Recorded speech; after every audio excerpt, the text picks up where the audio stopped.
আরজিকর কাণ্ডের পর থেকে ৩৫ দিন অতিক্রান্ত। বিচারের দাবিতে লাগাতার কর্মবিরতি, আন্দোলন চালিয়ে যাচ্ছেন জুনিয়র ডাক্তারেরা। সরকার পক্ষের সঙ্গে একাধিকবার আলোচনার সম্ভাবনা তৈরি হলেও শেষ পর্যন্ত তা হয়ে ওঠেনি। একবার নবান্নে এবং একবার কালীঘাটে মুখ্যমন্ত্রী মমতা বন্দ্যোপাধ্যায়ের বাসভবন পর্যন্ত এগিয়েও ফিরে আসতে হয়েছে তাদের। এই পরিস্থিতিতেই রবিবার রাজপথে মিছিলে জুনিয়র ডাক্তারেরা। কলকাতা ও শহরতলিতে দিনভর বৃষ্টি চলছে। আকাশের চোখ রাঙানি উপেক্ষা করে সেন্ট্রাল পার্ক থেকে স্বাস্থ্য ভবন পর্যন্ত চলল মিছিল। আরজি করে নির্যাতিতার বিচারের দাবিতে গত মঙ্গলবার থেকে স্বাস্থ্য ভবনের সামনের রাস্তায় বসে রয়েছেন জুনিয়র ডাক্তার। রবিবার তাদের অবস্থানের ষষ্ঠ দিন। সরকার পক্ষের সঙ্গে আলোচনার জন্য শুরু থেকেই 5 দফা দাবি জানিয়ে আসছেন তারা। এই দাবিগুলি নিয়ে রবিবার সল্টলেকের রাস্তায় মিছিল করলেন জুনিয়র ডাক্তারেরা। মিছিলের ঠিক মুখে বড় বড় হরফে লেখা আরজি নয়, দাবি কর। ডাক্তাররা বুঝিয়ে দিতে চাইছেন তারা বিচার চাইছেন না, তারা বিচারের দাবি করছেন। বৃষ্টি মাথায় নিয়ে চলল মিছিল। বিকেলে মিছিল শুরু হয়।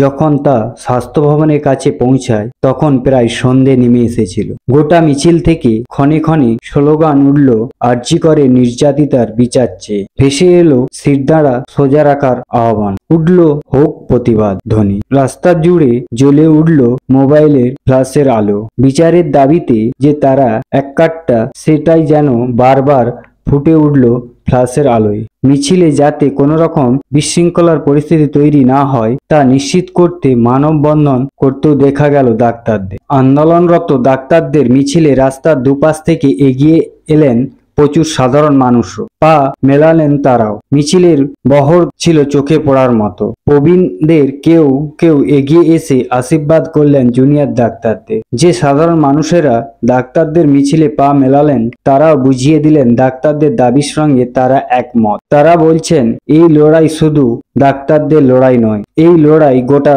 সমাজের সাধারণ মানুষের লড়াই। মিছিলের শেষে চিকিৎসকরা জানান তাদের দাবিগুলি পূরণ এখনো কিছুই হয়নি। পুলিশ কমিশনের পদত্যাগের দাবিও আবার স্মরণ করিয়ে দেন তারা। একই সঙ্গে প্রশ্ন তুলেন জেলা হাসপাতালগুলি পরিকাঠামো নিয়ে, বিভিন্ন সরকারি মেডিকেল কলেজ ও হাসপাতালের পরিকাঠামো নিয়ে। কেন একটি প্রান্তিক জেলার মানুষকে বারবার চিকিৎসার জন্য কলকাতামুখী হতে হবে? প্রতিটি জায়গায় সুপার স্পেশালিস্ট হাসপাতাল থাকার পরেও কেন এই ব্যবস্থা?